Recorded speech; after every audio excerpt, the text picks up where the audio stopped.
Justin Hubner sukses tahan imbang Manchester City. Alasan STY pulang kampung di bulan Februari 2024, JIZ tak sabar debut lawan Vietnam.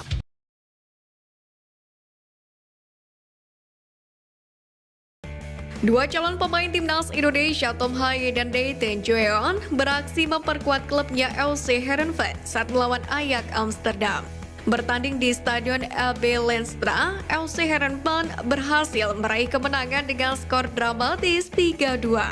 Tom Haye dipercaya sebagai starter pada laga ini. Calon pemain naturalisasi timnas Indonesia itu memang tidak mencetak gol. Peluang terbaik yang dimainkannya lewat tendangan bebas juga hanya membentur mistar gawang lawan. Namun demikian, peran Tom Haye terbilang sentral di lini tengah tim berjuluk The Super Friesen tersebut. Berdasarkan penilaian WhoScored, rapor Haye hanya kalah dari rekan timnya Pel van Amersfoort yang mencetak brace di gawang Ajax. Sementara Dayton mengawali laga di bangku cadangan pada menit-menit akhir pertandingan. Kemenangan tersebut pun mengakhiri puasa kemenangan FC Heerenveen dalam 7 pertandingan terakhir.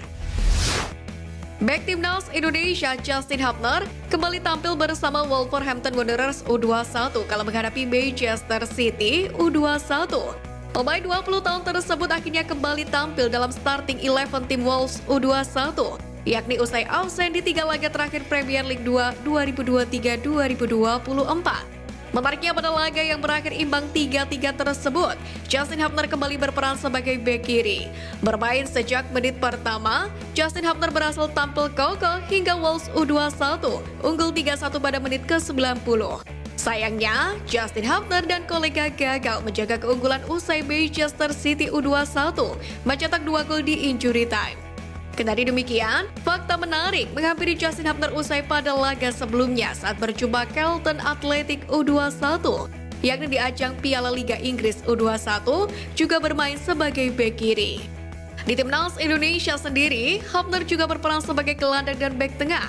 Meski mengalami perubahan posisi, Justin Hubner selalu tampil konsisten meski usianya masih muda. Kelebihan Justin Hubner tersebut akan menguntungkan bagi Sintayong yang akan kembali mengarungi kompetisi bergengsi seperti Piala Asia U23 2024 dan kualifikasi Piala Dunia 2026 pada Maret mendatang. Bek kiri timnas Indonesia Saint Patinama kembali tampil pada lanjutan Jupiler Pro League Liga 1 Belgia musim 2023-2024. Bertandang ke markas tim raksasa klub Bordeaux di Stadion Jan Breydel, Brussels, Saint Patinama tampil sebagai pemain pengganti pada menit ke-68. Sayang, masuknya Saint Patinama tidak berubah hasil bagi Kasyuban. Mantan klub Jordi Amat tersebut harus mengakui keunggulan klub Bordeaux dengan skor telak 4-0. Kekalahan ini membuat Kasyuban tenggelam di zona degradasi. Kasyuban sendiri saat ini berada di ranking 2 terbawah. Klub kebanggaan kota Yuban tersebut mengkoleksi 21 poin dari 25 pertandingan. Sementara itu laga kontra klub Bordeaux menjadi penampilan kedua Saint Patinama di Liga Belgia. Uniknya, kedua penampilan pemain 25 tahun di Liga Belgia ini terjadi saat menjadi pemain pengganti. Melatih di level klub dan tim nasional memang berbeda. Agenda internasional tidak sebanyak klub sehingga pelatih terkadang punya waktu senggang yang banyak. Atas alasannya itulah Sintayong memutuskan pulang ke Korea Selatan. Hal ini seiring dilakukannya ketika tidak ada agenda bersama dengan timnas Indonesia. Menariknya, walau tak ada agenda dengan timnas Indonesia, Sintayong terikat kontrak dengan Cheongdam FC. Pria berusia 53 tahun ini didapuk sebagai ketua komite penasihat klub tersebut pada bulan Oktober lalu. Hal tersebut tidak melanggar kesepakatan kontrak dengan PSSI. Lagi pula, tugas satu ini dikerjakan ketika mendapatkan jatah libur dari federasi seiring kosongnya agenda. Sementara itu, agenda terdekat Sintayong dengan timnas Indonesia adalah kualifikasi Piala Dunia 2026 zona Asia, di mana tim Merah Putih baru akan bermain pada 21 dan 26 Maret 2024, yakni melawan timnas Vietnam. Itu artinya Sintayong paling lambat kembali ke Indonesia sepekan sebelum pertandingan atau 14 Maret nanti. Panjang tidak ada agenda, ia pun bebas untuk pulang ke Korea Selatan atau menikmati liburan.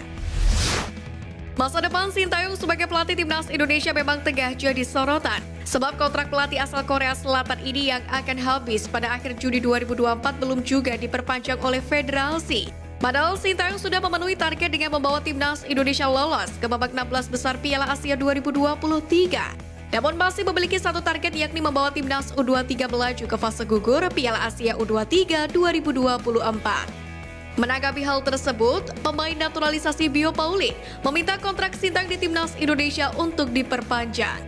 Bio Pauline menilai, jika diberi waktu lebih panjang lagi, Sintayong diyakini bisa membuat timnas Indonesia semakin baik. Sejak pertengahan pekan lalu, nama Martin Paes ramai dibicarakan di media sosial. Kiper keturunan itu menjadi perbincangan lantaran dikabarkan tak bisa melanjutkan proses naturalisasi untuk menjadi WNI dan memperkuat timnas Indonesia. Penyebabnya karena Martin Paes gagal memenuhi syarat artikel 9 ayat 2 soal pergantian asosiasi yang mana ditetapkan oleh FIFA. Bahkan masalah datang karena ketika memperkuat timnas Belanda U21 di kualifikasi Piala Eropa U21 pada 2021, yakni 15 November 2020, usia Martin Paes adalah 22 tahun atau melebihi batas usia yang ditentukan oleh FIFA. Kendati demikian, anggota Komite Disiplin PSSI yang dulunya biasa mengurus proses naturalisasi pemain keturunan Hassani Abdul Ghani melihat masih ada celah untuk melanjutkan naturalisasi dari Martin Paes. Hassani menilai ada peraturan yang dapat dimanfaatkan, khususnya soal negara yang tidak mengenal dui kewarganegaraan seperti Indonesia.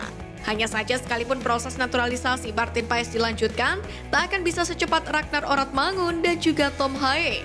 Pasalnya Ragnar Oratmangun dan Tom Haye kemungkinan sudah mendapatkan paspor Indonesia pada bulan Maret ini dan juga berpotensi debut menghadapi Vietnam dalam laga lanjutan kualifikasi Piala Dunia 2026.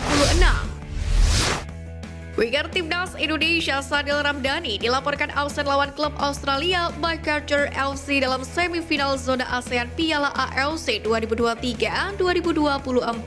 Kepastian Sadil Ramdhani absen di Piala AFC dilaporkan sejumlah media Malaysia. Dalam pemberitaan itu, Sadil nyatakan tidak terbang ke Australia. Dalam pemberitaan harian, mantan CEO Sabah Ahmad Marzuki Nasir melalui akun Instagram resmi mendoakan pemulihan cedera Sadil Ramdhani. Sementara itu, menurut Metro, sejauh ini belum ada perkembangan lebih lanjut mengenai cedera yang dialami oleh mantan pemain Persela Lamongan tersebut. Sadil sendiri jadi salah satu pemain yang dicoret pelatih Sintayong, sehingga gagal memperkuat timnas Indonesia di gelaran Piala Asia 2023 di Qatar. Pencoretan itu terjadi pada batas waktu akhir jelang Indonesia melakoni laga pertama melawan Iran. Ketua Badan Tim Nasional PSSI Sumarji menyebut, pencoretan Sadil Ramdhani saat ini hanya berdasarkan 3 aspek: performa, disiplin, dan attitude. Pada akhir Januari lalu, Sadil pun kembali berlatih bersama Sabah FC. Akan tetapi pemain 25 tahun ini kini harus menepi karena cedera. Jesus jadi salah satu pemain keturunan yang sudah resmi dinaturalisasi. Baik keturunan tersebut sudah mengambil sumpah di kantor wilayah Kementerian Hukum dan HAM atau Kanwil Kemenkumham DKI Jakarta, yakni pada Kamis 28 Desember 2023 kemarin. Dikutip dari unggahan akun Instagram Timnas Indonesia, Jesus pun meluapkan rasa tak sabarnya untuk segera membela skuad Garuda. Bek Venezia itu menargetkan masuk Timnas Indonesia pada Maret atau Juni mendatang. Pasalnya pada periode tersebut, skuad Garuda akan mentas dalam lanjutan kualifikasi Piala Dunia 2026 zona Asia. Menariknya saat sudah bergabung nanti, Jesus berharap bisa segera menjalani debutnya bersama Timnas Indonesia. Dia juga bertekad mencetak gol perdananya untuk skuad Garuda secepat mungkin. Pemain berusia 23 tahun ini pun menegaskan telah bermimpi untuk membawa Timnas Indonesia terbang lebih tinggi. Vietnam tampaknya masih menyimpan kekecewaan usai disingkirkan Timnas Indonesia dari Piala Asia 2023 pada fase penyisian grup.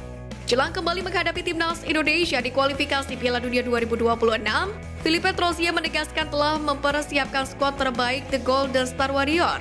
Dua pemain Vietnam yang diandalkan untuk membalas kegagalan di Piala Asia 2023 adalah Nguyen Tan Binh, bek tengah, dan Phan Tuan Tai dari bek sayap. Keduanya akan berusaha membalas kekalahan dari skuad Garuda, terutama Nguyen Tan Binh yang terlibat dalam situasi kontroversial di Piala Asia 2023 kala menghadirkan penalti bagi Timnas Indonesia.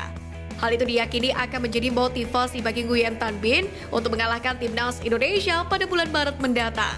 Pelatih Troussier sendiri menganggap bahwa kekalahan itu adalah hal biasa dalam sepak bola dan memastikan bahwa Tan Binh telah mengatasi masalah psikologisnya dengan baik. Ia yakin Tan Binh dapat menjadi penghalang bagi skuad Garuda pada pertandingan mendatang.